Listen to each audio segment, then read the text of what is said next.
You're like, Hey everyone, welcome to the free Assange Vigil. My name's Steve Poikinen. I am joined tonight by my co-hosts Misty Winston and Andrew Smith.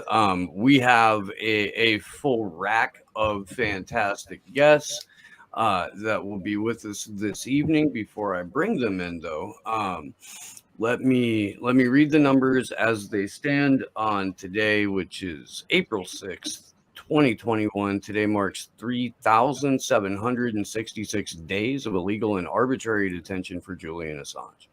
727 days since the WikiLeaks founder was trafficked from the Ecuadorian embassy after being sold to the US and UK for a $4.2 billion IMF loan. It has been 91 days since District Judge and Concierge to the U.S. State Department, Vanessa Baraitser, denied Julian Assange bail, which came 48 hours after his release had been ordered when she refused extradition.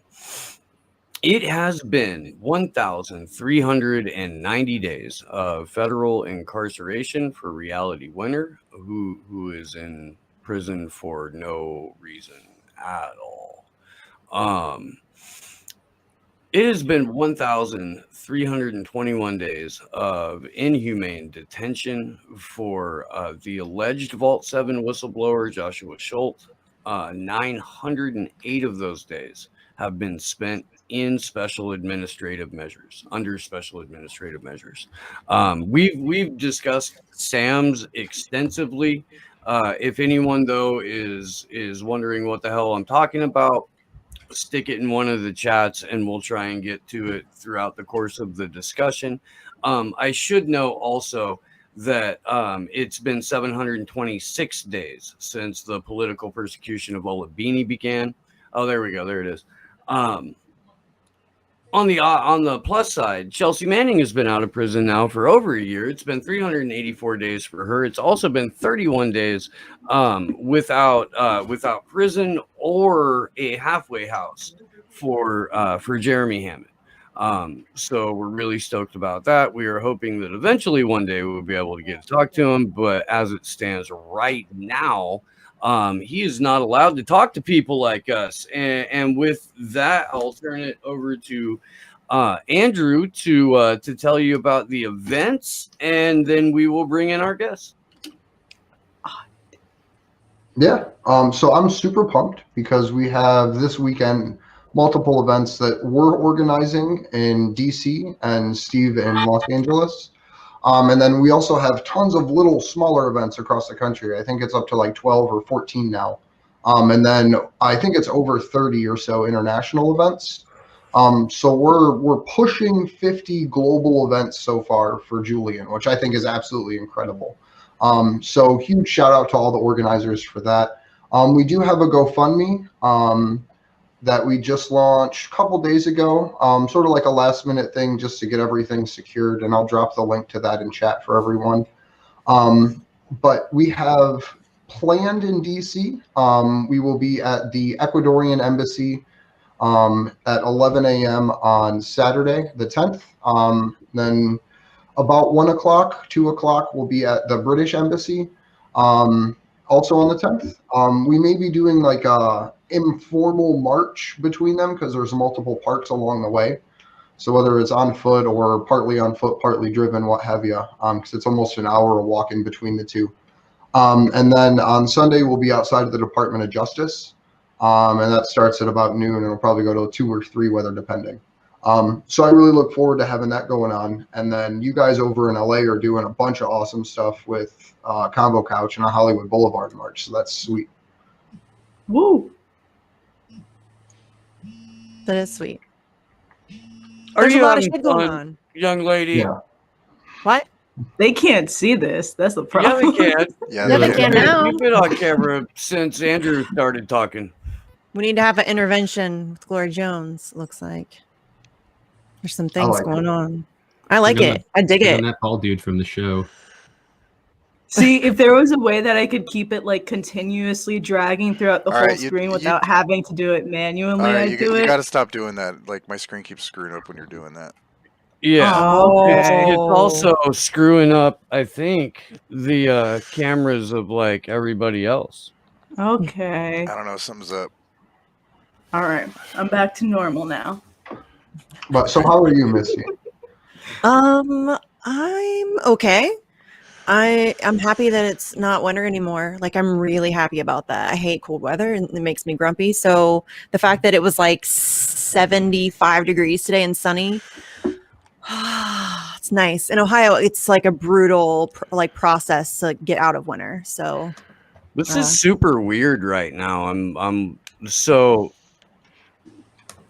I just watched all the cameras shut off when No, I it's started doing it. watching. It's doing it on mine too. Should we like take a? Yeah, so it's should doing we- it should we- on Should we take a Cam- break Yeah. and I'll reboot the Jitsi server?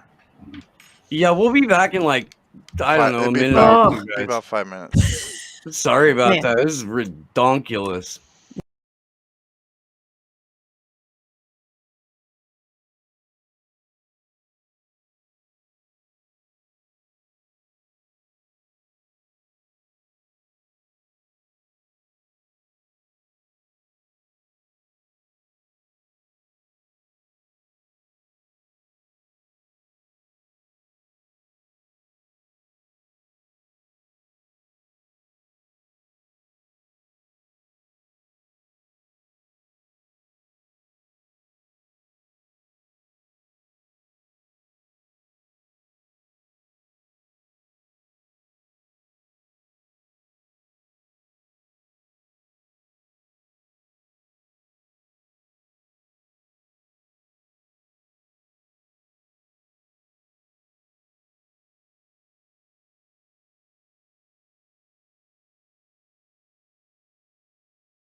You guys are live again. Sorry about that, guys. Thanks for sticking with us. We should be back and we should be all good. Let us know in the chats if everything seems to be running smoothly, and I'm gonna try and pretend like I remember where we left off. I don't Who think cares? we didn't Let's even just jump we in. didn't even introduce anybody yet. So Oh. It's Yeah. true. So with that, joining us on the show tonight, eventually, the other half of Facts on the Ground, Jesse Zurawell, Hopefully. one of the now 4 crew members of Slow News Day, boy. but the one and only Glory Jones. Scoop gang and and that. all the way from Sydney, Australia, Ian Rose, a good friend of the show. Welcome back, and it's fantastic to see you guys. And Ian, let's get right into what you guys have been up to, and then we can kind of take that into a larger conversation about where all of these events are going to be happening. This weekend on the 10th and 11th, that's where we got left off. We were talking about the events. So let's let Ian run with it here for a minute, and then we'll come back to where all of the events are taking place. Good evening, everybody. Well, look, I really feel I should, just before jumping into that, give you a bit of an update on some of the latest activities happening here in Australia. Yeah.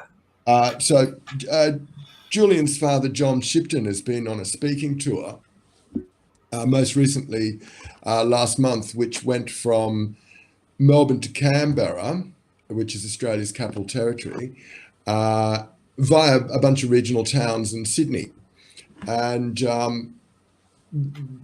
what happened there was multiple people who were just walking in the streets came across these events and so on, and were really inspired to get active about supporting Assange.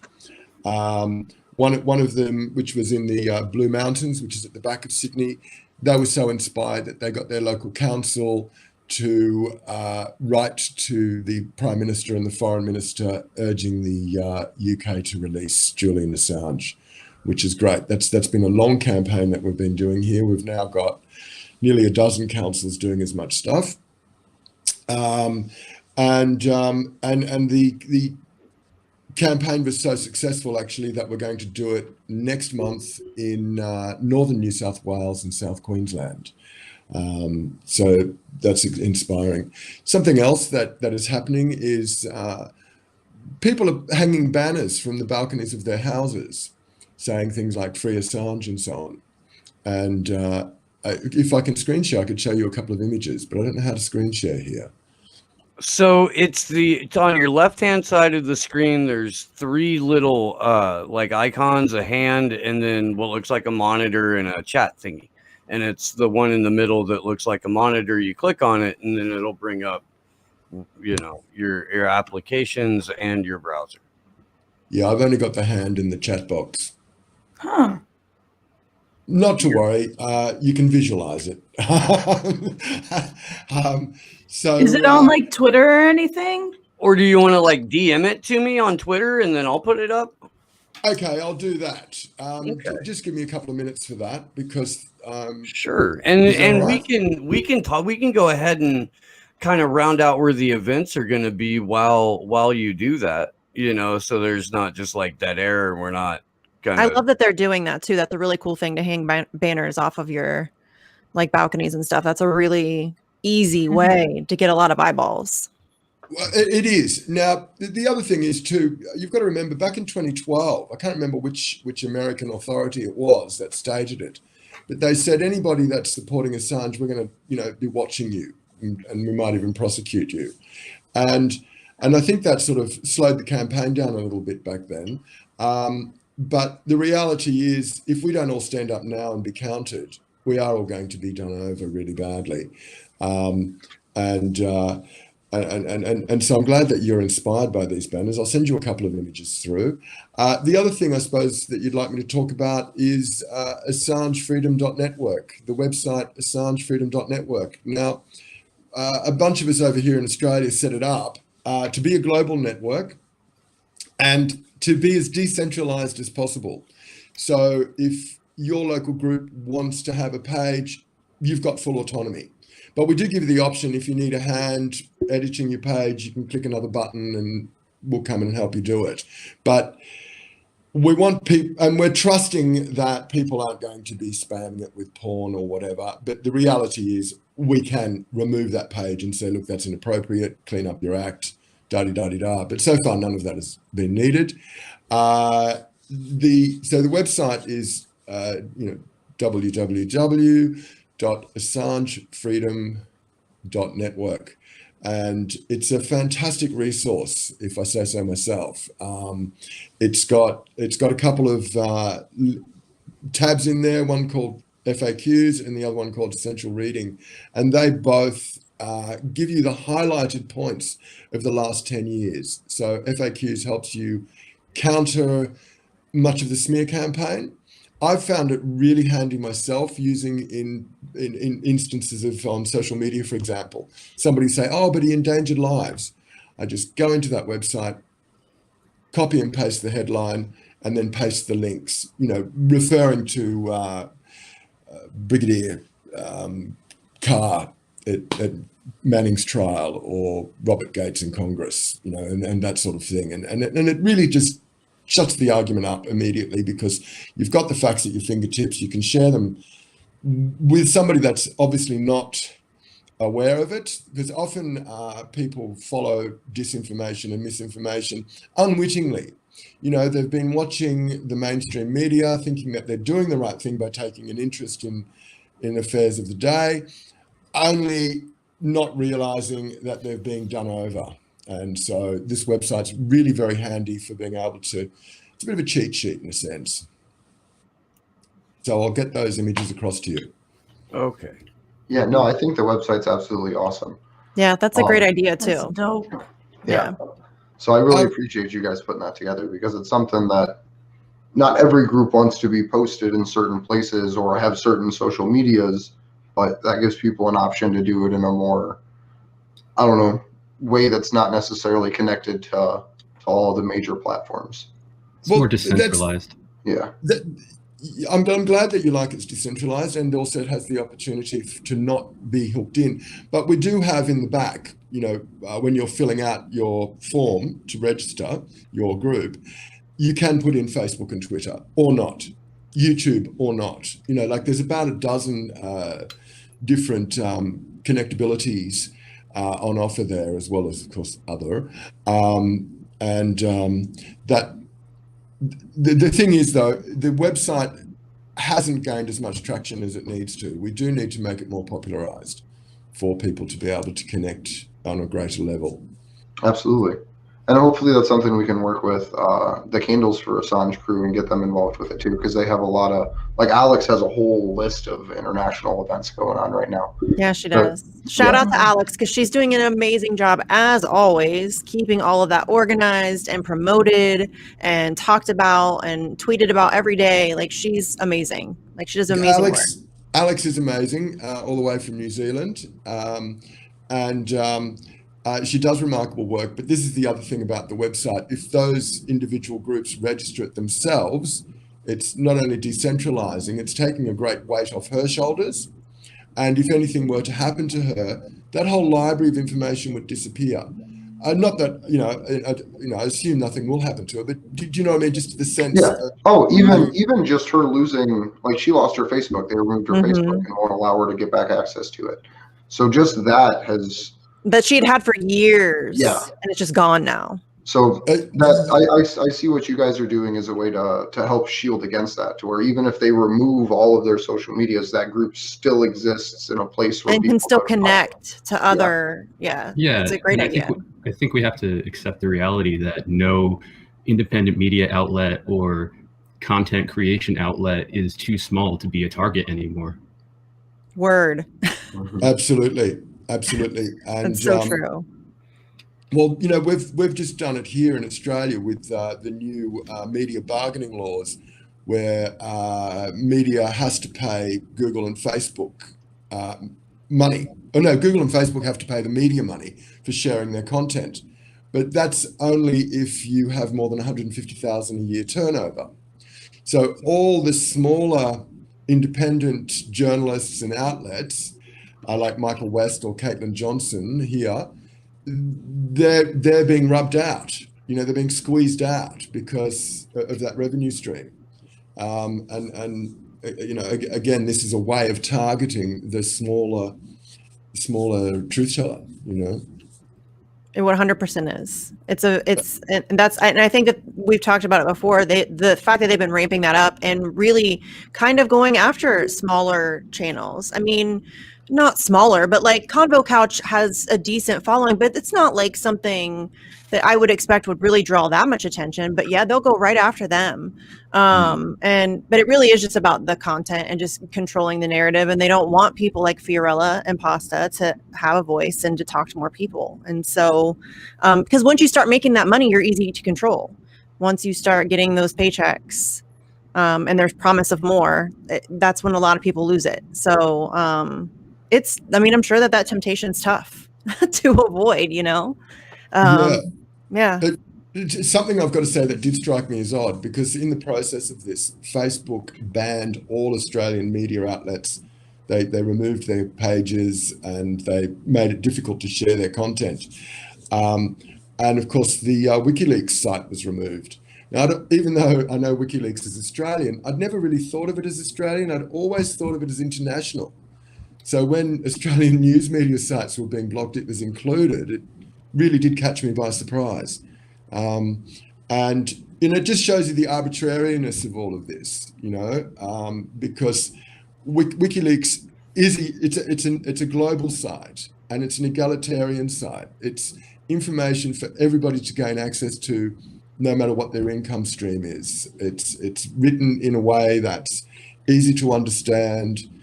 It's, you know, never had to retract a story. It's the only media outlet like it, and this is of course why Julian is being targeted, because, as you know, it's society that they want to get to, and he's just in the way. And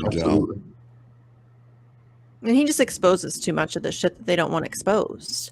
Because he doesn't, it's not like WikiLeaks is giving you some anonymous source told us that, and then there's some like conjecture, and then there's like a panel that talks, that's like a bunch of talking heads, you know, just making shit up. It's like source documentation. Here's the evidence. This is what it is.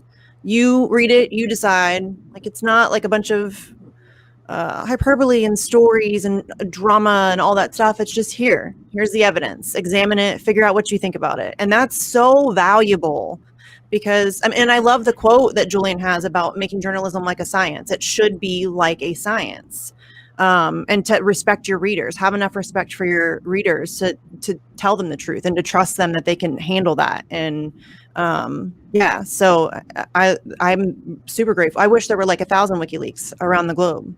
And just to add on to that, Noam Chomsky comes to mind when he said, the emperor may not be wearing any clothes, but the emperor does not want to be told he's wearing no clothes. And I think that's what Julian and WikiLeaks have done, is not only expose that the emperor is wearing no clothes, but they've told the empire, the emperor, to its face that it's wearing no clothes. And other people, not just WikiLeaks, but a lot of other people know that and have more than a bone to pick with the American empire.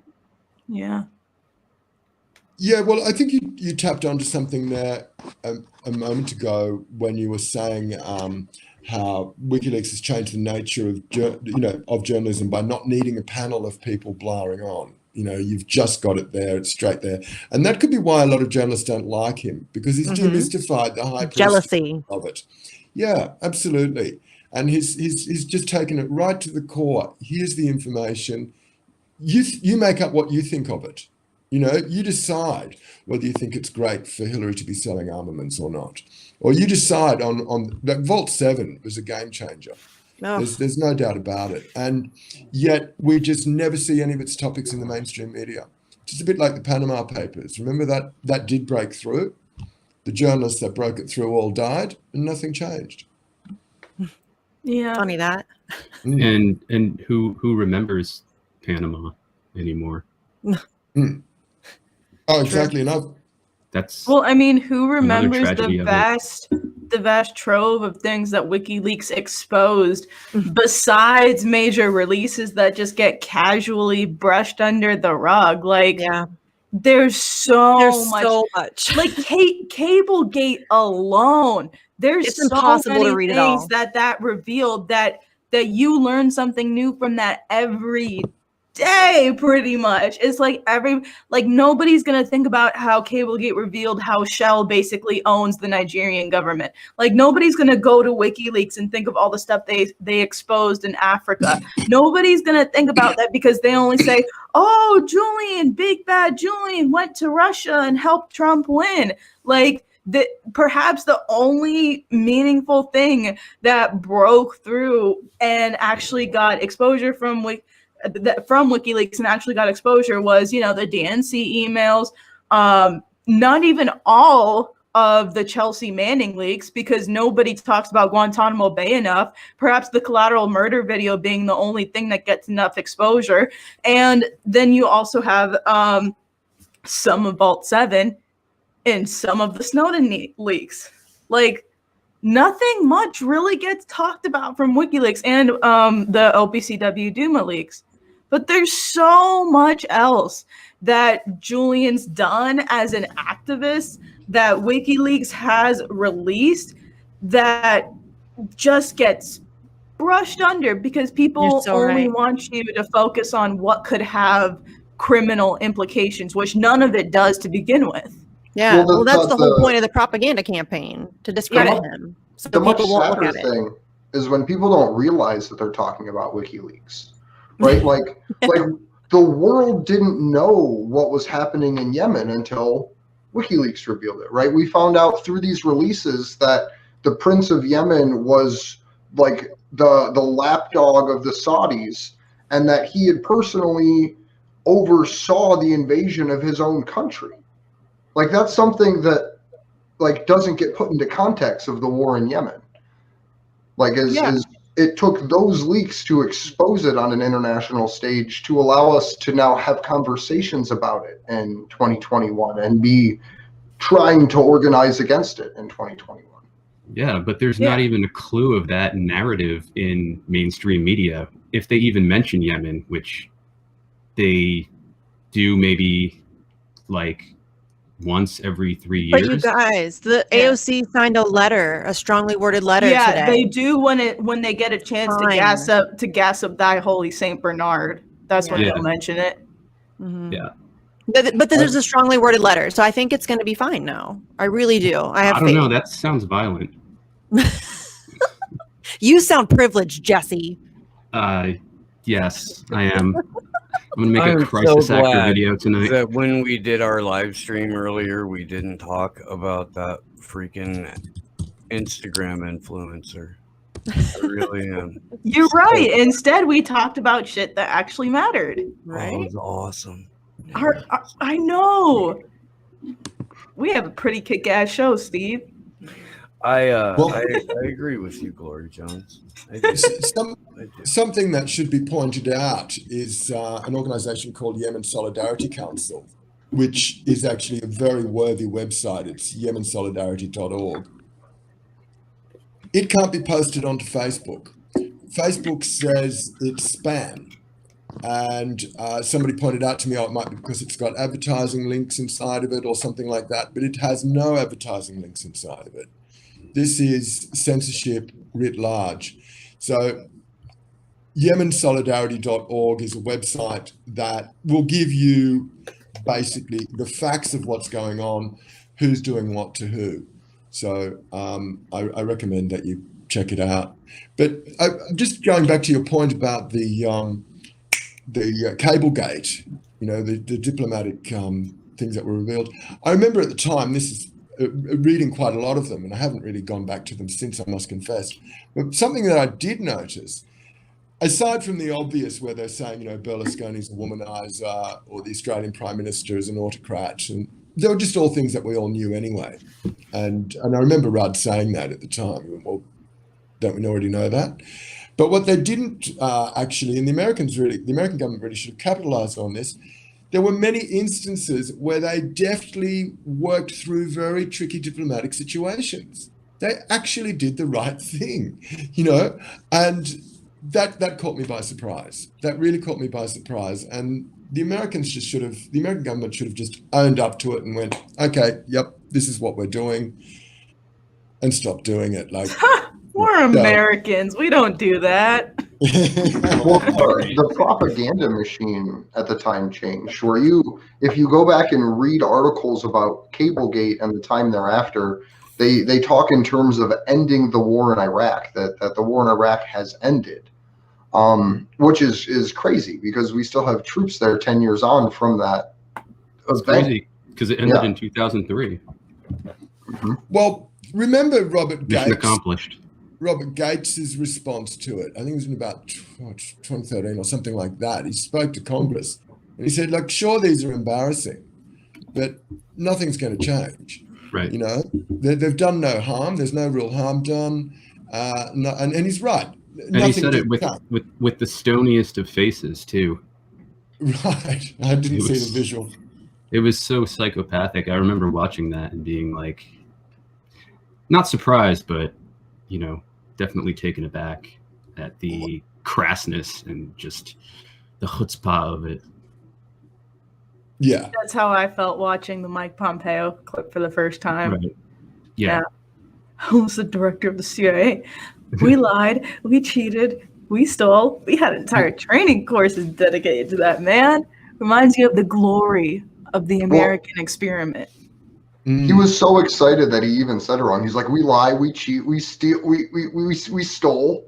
Like he was so in the moment about it. He was giddy about it. Like I'm never gonna live that clip down just because like our media is so filled with a bunch of self-serving punk asses that they won't let him live it down. So I'm not gonna live it down in hopes that one day like my like not give a fuck vibes just emanate towards them eventually, and then someday it'll get brought up in Mike Pompeo's presence. So, Glory, could you talk a little bit about what you guys have going on in LA? Yeah, so Los Angeles, Blue County, surveillance haven, home of sheriff gangs. Yeah, Los Angeles. Murder gangs. Let's be clear about this. When we say the Los Angeles Sheriff's Department has a gang, we don't mean like all cops are part of a gang and they all got. No, we mean like the LA Sheriff's Department has literal gangs. Yeah, that go like there's a Compton executioners within the Los Angeles Sheriff's Department. And then East LA Banditos, and even more. But that goes into a whole nother thing. So in Los Angeles this weekend, we will be hosting some events, bringing attention to this case on April 10th, this Saturday.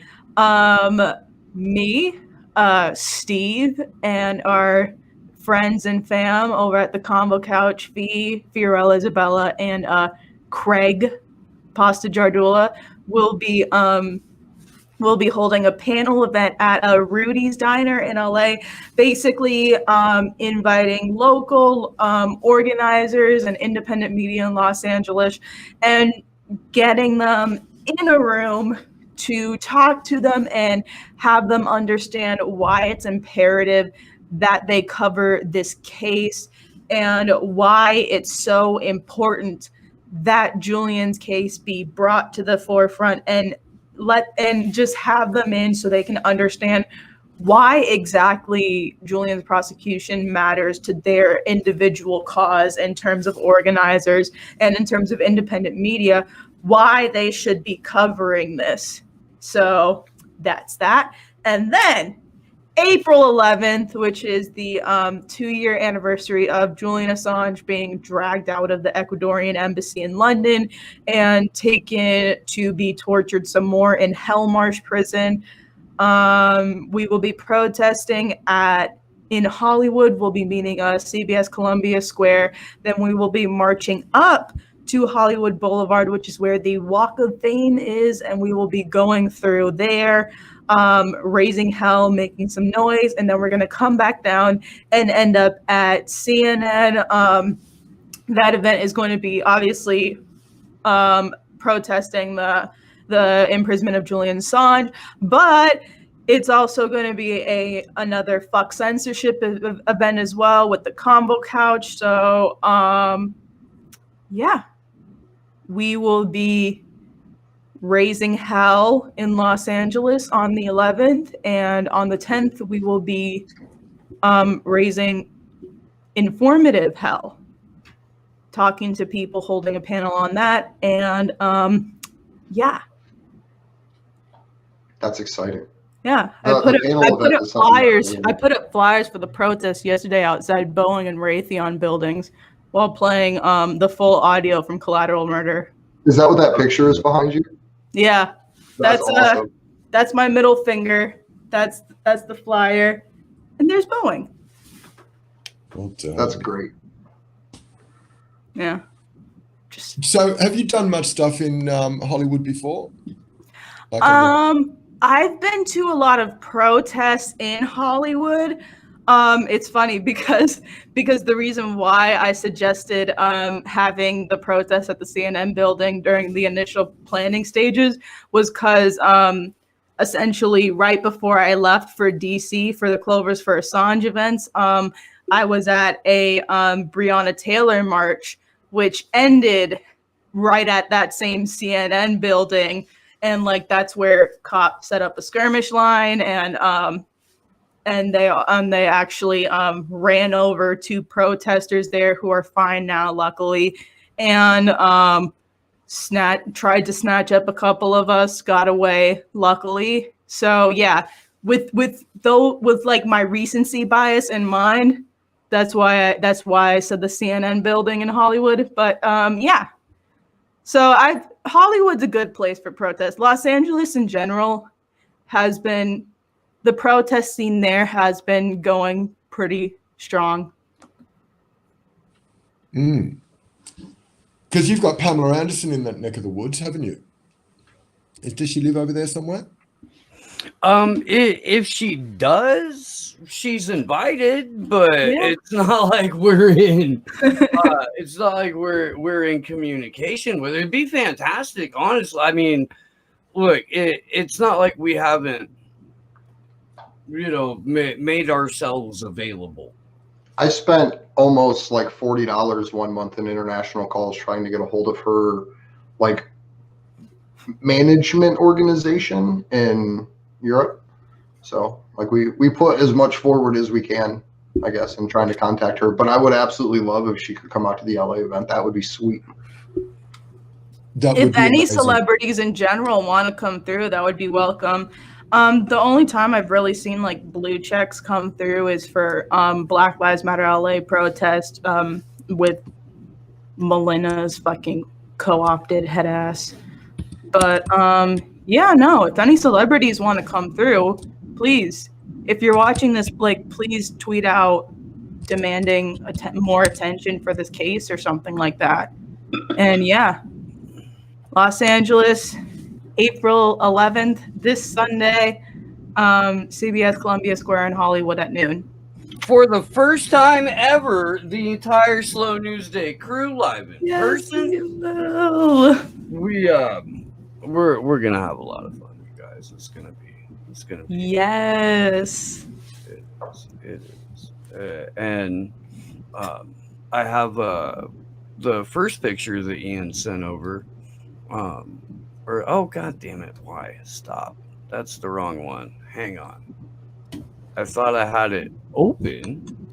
Was that Ian Schlackman? No, Ian Rose. I know. I'm just playing. How about not? No. Jeez, M. Crow. I know. It's just not cooperating for me the way I want it to cooperate for me. And there we are. And then this, and now that. How many different ways can it cooperate with you? I mean, God fucking damn it. There we go. Whatever. nice. So That's really cool. That's in inner Sydney. Very cool. Our central business district is sort of surrounded by Victorian terrace houses.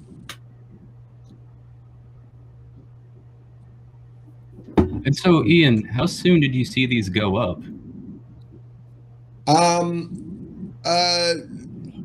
Last year. Okay. Last year there was an increase in these, and you know, you just sort of spot them as you're moving about.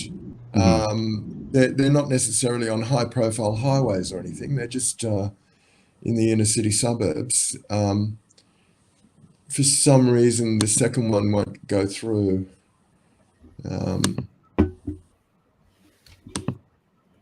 Ooh, while that one's going through, I can pull up this. Yeah, that's me outside Raytheon. Oh wow! That's awesome. What a sinister-looking building. I know. It's like we manufacture death in a modern way. Yeah, no, like they had a bunch of like their manufacturing area fenced off and stuff, and it was so weird. It was. Yeah, those it kinds of hasn't come through yet, Ian. Yeah, I'm trying it again because it just won't do it.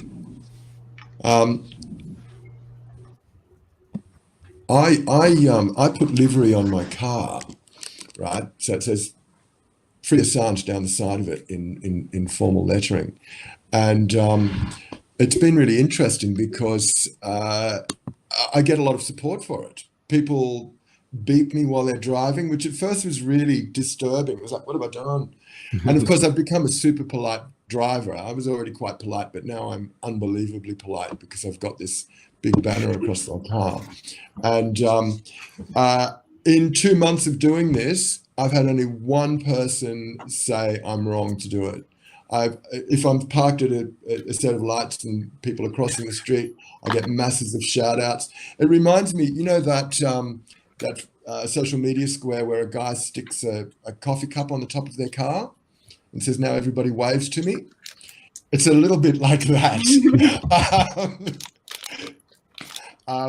But if more people did that, that would be just amazing because, you know, you wherever you are, I can be on a highway and I'll have cars beeping me and doing a shout out like, "Great work. This is what we need to be." No, like even when I was putting up flyers yesterday, like people were like honking and waving and stuff, and you know, I don't know how much of that is because they saw the flyers and were supportive of it, or because I'm a woman. But yeah, no, like I appreciate it. Maybe both. Support is increasing. People are just got to make the next step and to be more active themselves.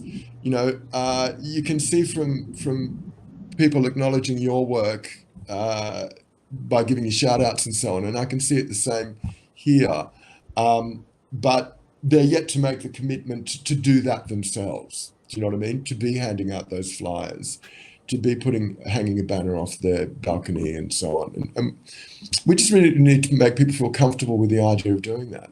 Well, I think the best way to do that is to have people understand how censorship works, right? So if you post on Twitter or Facebook or anywhere a post about Julian Assange, those algorithms force it down into only certain people. Like they have like a free Assange category that your tweet will get seen by basically the same community of about like 2,800 people, if not a little bit larger for most accounts, right?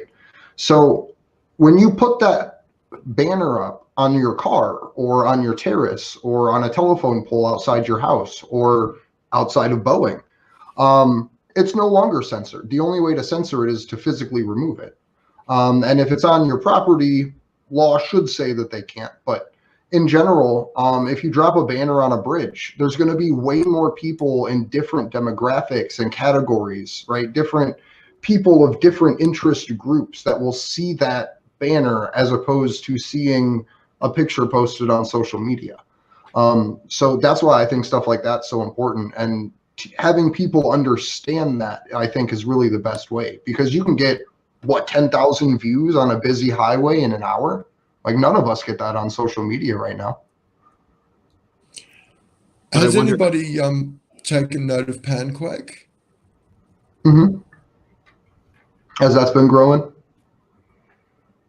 It's still years away by the looks of things, but that will be a way of circumventing the algorithm, hopefully. I think it'll be really cool once it's out. Yeah, so you're right. We have to go back to the old school way of, banners in the streets, because social media is corralling us. It's shadow banning us. It's doing all sorts of crazy stuff. And also, like when I first put the Free Assange hashtag down the side of my car, I was, a bit freaked out. I'm thinking, are my windows going to be smashed? Am I going to be attacked? And so on. And I was pleasantly surprised that my vehicle hasn't been scratched or anything, and in fact, the shout outs has been overwhelmingly supportive. So it really is the sort of thing that we can all do. We can all actually, nail our colours to the mast, as the naval saying would be, and just make it known, like, yep, I'm making a stand here, and I want you to do that as well, sort of thing. Yeah, and I really think. Go ahead, Jesse. I was just going to say, I think that's very courageous, and I'm not trying to say that in a cliche or corny way. It is very courageous, because to stand up for Assange to any degree nowadays, I think, is to put yourself at risk. And the way you are is very public. I'm as public about it as I can be. I'm not going to hold back in any way, but I put my support out there in different ways than you do. Not that I'm against dropping banners by any means, but I think that might be a primary reason why a lot of people who do support Julian's freedom are reluctant to get involved in any more of a substantive way than just vocally supporting him. For sure. You've got to do what you... It's the chilling effect, essentially. Which that's yeah, why you I'm have glad. to be comfortable with what you're doing. You really have to, look after yourself. It's like the oxygen mask on a plane. You've got to put that on yourself first before you can help anybody else. So, it really is. And in a sense, what our job to do is to make people feel more comfortable with, Being taking it the next uncomfortable. step. Yeah. Yeah. And that's why I love seeing different YouTube channels actually start making content about Julian. Whether I agree with everything that's said in them or not, what have you, but just getting people brave enough to do something, I think, is really the point that we're at right now. Whether that's something is calling a congressional representative or dropping a banner or organizing your local protest, because it's crunch time. Like, we don't have much time left as free people to organize against this dystopia, because once we lose the right to share information, like, what at that point they can take whatever they want without asking. Yeah, and we have to remember too that the people who initially persecuted Julian Assange have come back around again in the Biden administration, and that is that should be ringing alarm bells for all of us who care about Julian Assange's freedom, because they want a return to the Clinton, Bush Jr., Obama status quo, where the national security state and the intelligence agencies called the shots, essentially. And, that's when John Brennan, for example, became the drone czar and had several American citizens assassinated without any sort of due process. And these fuckers have come back around again. And I think for Julian Assange, that doesn't bode well. And we should pay attention to that very closely. Yeah, no, I mean, like, just echoing what everyone here said, like, we really don't have time. We're like, the way I kind of see it is like, there's a door that's blocking us from getting into the room where we can actually begin to address the problems we have and find actual solutions for that. But the problem is you have to open the door first. That door is the national security state and the Mickey Mac complex that's preventing us from actually being able to effectively solve anything. And, you know, part of opening that door is securing our right to solicit, share, and publish whatever information we want. It's making sure that the act of journalism itself isn't criminalized. So, you know, in the spirit of not having enough time, like, I'm almost saying, because every sports parent, every coach has always said this to their kids, where they're just like, oh, well, you just have to get comfortable being uncomfortable. So now I've begun to like apply that like drilling phase into activism. Like, we have to be willing to get uncomfortable, to reach out to any and everyone, to get on the street and do these things. And listen, because like, there's still a lot of mental hurdles that I go through to this day to do what I do, but I do it anyway, and we have to do it anyway. And like, I promise, even if it doesn't get easier, it will get to a point where it's like second nature for you. So like, at this point, we just need to get out in any and every way we can. Yeah, and that was something that Julian had talked about too, with when you are faced with injustice and you choose to take an action, you just further and further make that as like a process inside of you, where when you see injustice, you just allow it to happen unchecked.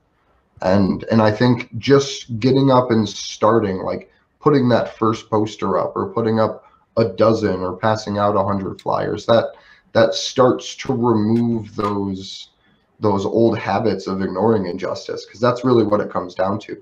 Because it's not just the fight to free Julian, it's all of these things, all of these localized evils that are pushing against us. Because like Cablegate was designed to be released in basically every country in the world over a course of years, just to be able to report to those people what was happening to them. And it's because the issues that we face are as local as they are international. Yeah.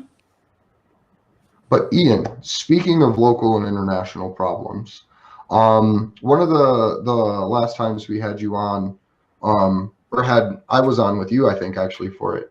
There was a organizer that was working on making some events for immigrants that were being housed inside of a hotel. And the organizer for that event had been arrested just hours before the event itself. All of his electronic possessions were taken. I don't remember the conclusion, but I don't think he was charged. But I guess the question is, have things like that escalated? Like, have they started trying to go after more people in this era of coronavirus for organizing? Well, that was in Melbourne, and so that's a little different than the state that I'm in, which is New South Wales. A few years ago, our state government brought in a law which is basically called a move on order law. And so if you're at a rally and the police decide that you've got to move on, you can't not move on without being charged. So for example, at XR or Greenpeace or something, we might have an event where we're doing a banner drop and you've got a whole bunch of people in the crowd handing out flyers and so on. Now, in the past, you'd have the team working on the banner drop. They would be in what's called an arrestable role. So they were ready to face arrest to do this task.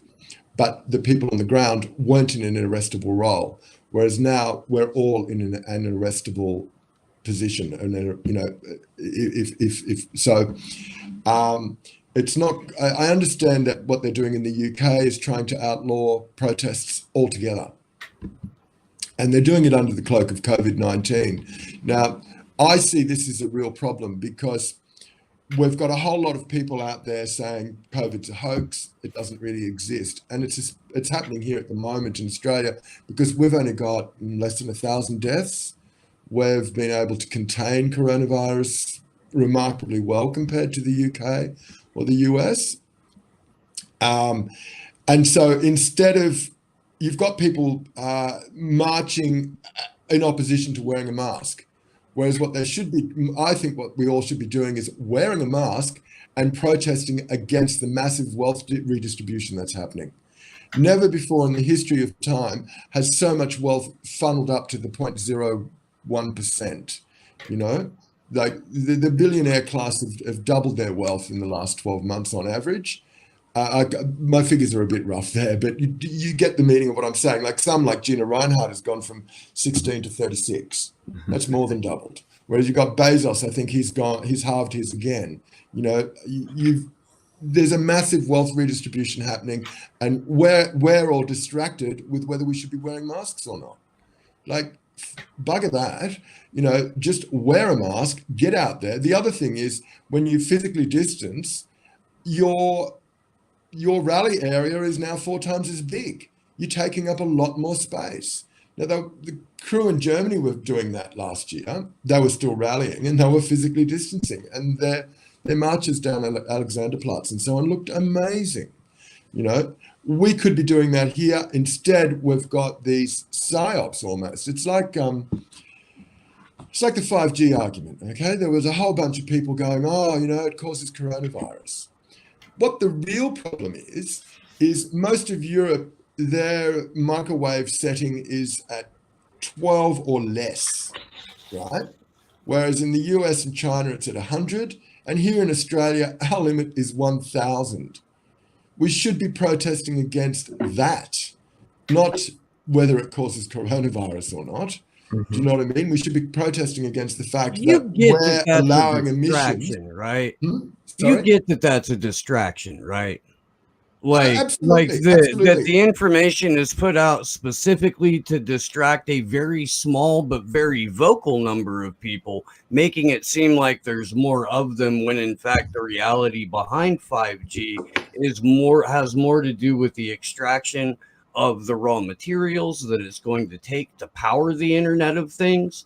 It has much more to do with the implementation of total surveillance, of actual like medical fucking tyranny, and the tying it to coronavirus the way that some like entirely online shit has effectively distracted people from the necessary conversations that need to take place about this shit.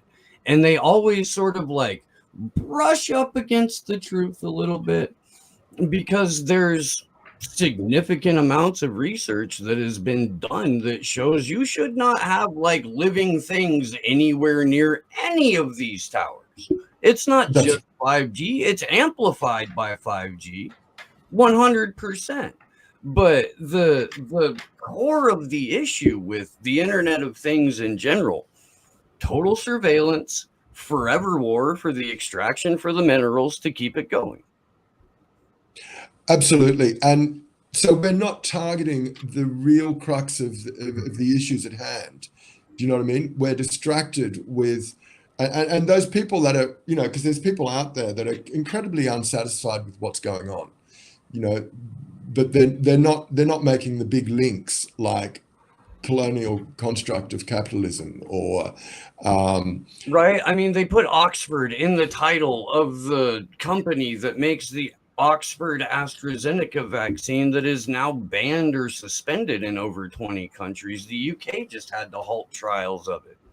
Like, on children. The crazy part. On children, for fuck's sake. Yeah. I mean, they're making people a risk group that were not a part of the original risk group to shoot them full of untested experimental drugs. That's that's a crime against humanity. And the fact that people are like bragging that they're part of a real-time human experiment for this shit is just mind-blowing, because again, man, we're over 20 countries now that have said no, this is not doing what you said it was, but then again, you only said it was going to maybe alleviate some symptoms anyway. If And those something are a lot of Western reorganized countries, too. society over it and gave complete and total control of the healthcare system in 4 of the Five Eyes countries to Peter fucking Thiel. That was great. That was neat. if you're Here's your passport. Yeah, you still have to wear a mask. Yeah, you still have to social distance. None of that's going to change, except for now we have all of your health information in a QR code. And if you're injecting something that's 66% effective, that's not a I vaccine. thought you were going to say 66% Southern Italian.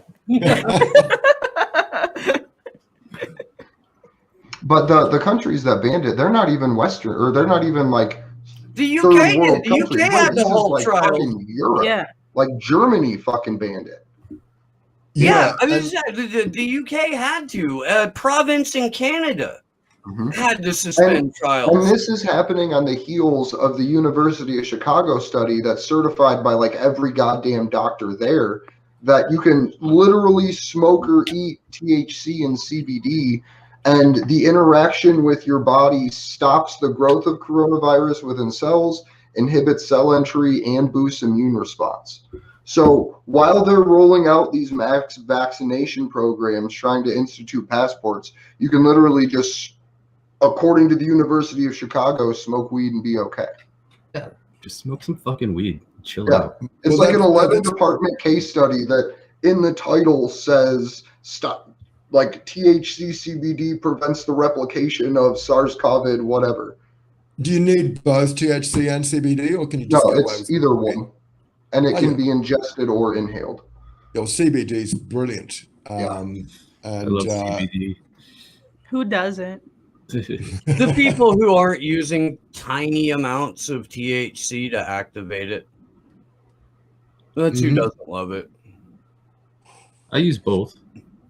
Yeah, I mean, for CBD to be really effective, you do have to have even like a 10-to-1 Okay. CBD to THC, but you don't get the actual full benefits of it without just that's like it really only has, it doesn't even have, out of 100%, it can be like 0.5% or 1% of the thing, but yeah, you need a little teeny tiny bit to unlock its full potential.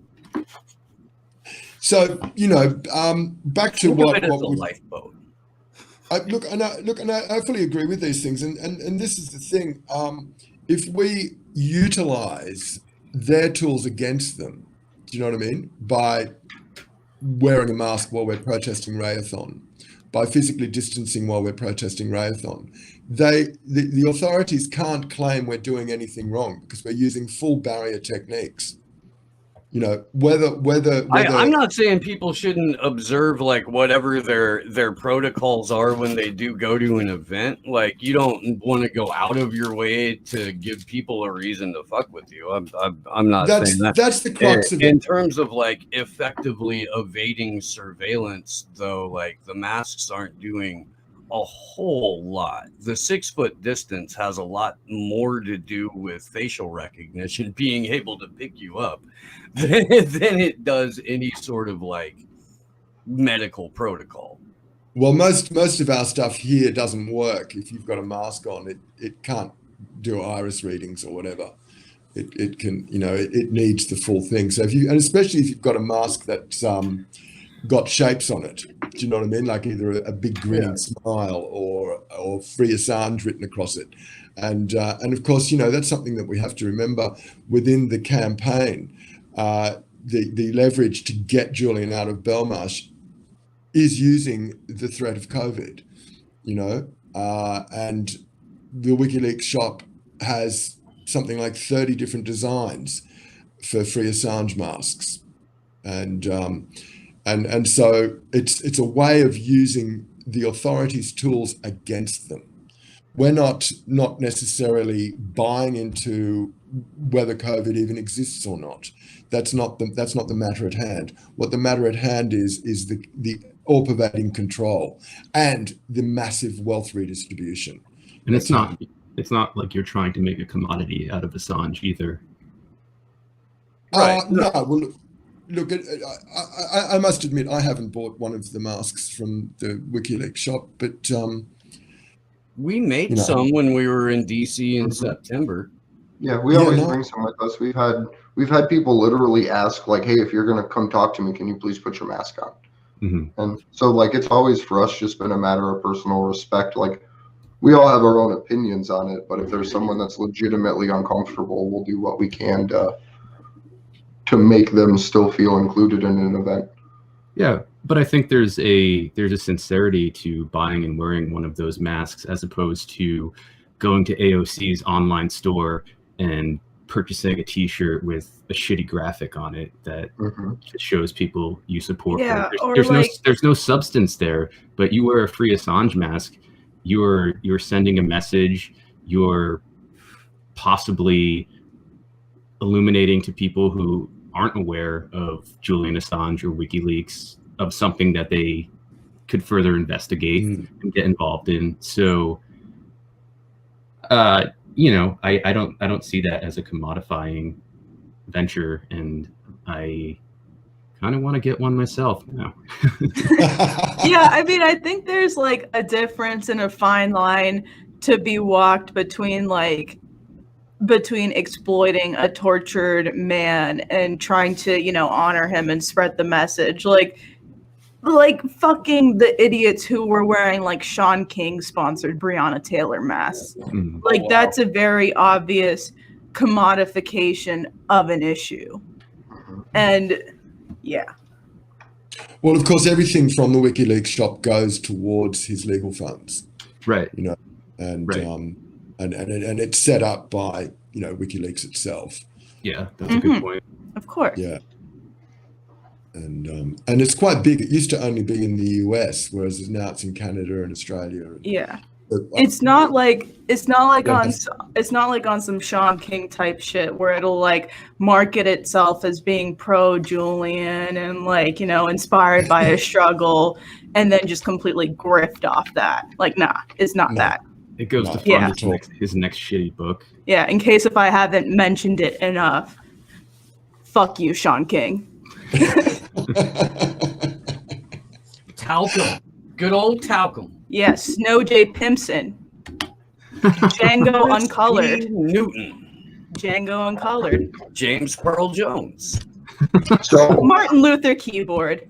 I do love that one. I do. It's right up there, man. Chocolate Khan, also one of my favorites for sure. Neil deGrasse, you Whiteson. Yeah. W.E.B. de Blanco.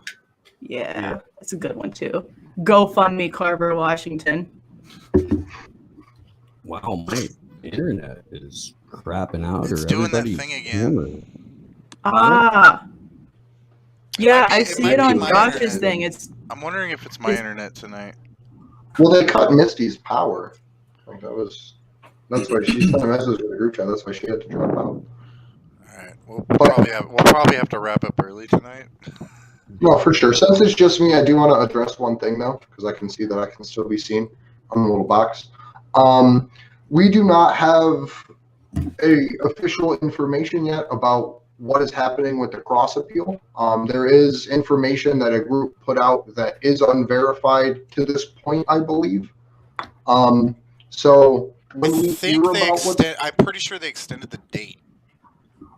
There's not like official confirmation for that yet. There was a tweet that went out that said they extended it from the 29th of March till today, I believe. But I don't have that officially confirmed. It's not something I even I obviously just said it, but isn't something that I know to even be fact. So I don't want to have anyone rely on that for any type of information.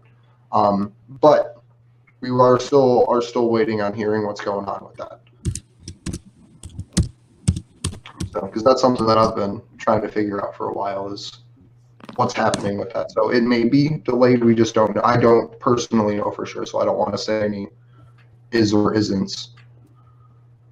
So it looks like the But- video kind of pops in when you guys start talking again. Oh, so if I start going, am I gonna pop in? Yeah. Maybe. Oh, You I did. see myself. Check. Yeah, I don't know what the deal is, so we should probably wrap pretty soon. Yo, Yeah, yo, this yo, is- what's good? This is exciting. Sorry, cool. I don't know what the deal is. Might be my internet tonight. Yeah, It's I okay, would like to Sleepy thank Jay. everybody for joining us.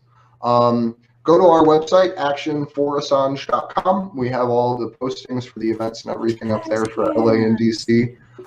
You can find me on Twitter at Andrew Sigmund. You can find us on Twitter at action_the_4. I hate you guys. At action_the_4 Assange. And thank you for Ian and Glory and Jesse for jumping in with us tonight. Thanks for having me. For sure. Thank you so much. I don't know how Still we there, can close Steve? out. Good luck. Good to meet you, Ian. I will. I'll post some of those links on my Twitter account that you told us about before, because I think there needs to be more visibility on those. So yeah, thanks for sharing that info. Thanks, man. Really appreciate it. Yeah, absolutely. And, good to see you all. Lively, active minds. It's a real pleasure. Bye. Thank you. Yeah. Thanks Sorry, for alright. having me on, y'all. Take care, everybody. Bye-bye. Pop Chun King. Right? Love y'all.